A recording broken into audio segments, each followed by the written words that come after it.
прошел.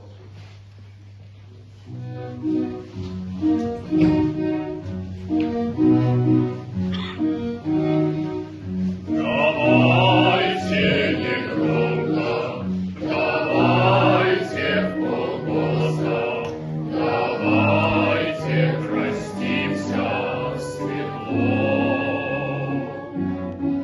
Неделя другая, и мы успокойся, что было, то было, прошло.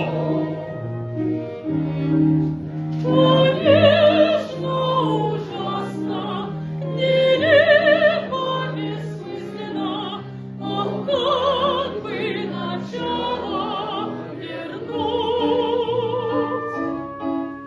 Начало вернуть невозможно, немыслимо, и даже не думай забудь.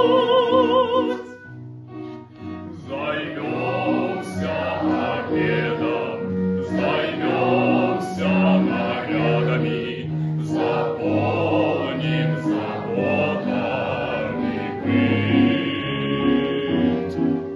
Так легче, не так ли, так проще, не правда ли, не правда ли меньше болит? Не надо хитрить, судьбу заговаривать, ей-богу, не стоит труда. Да-да, господа, не авось когда-нибудь, а больше уже никогда. Ах, как это было очень хорошо!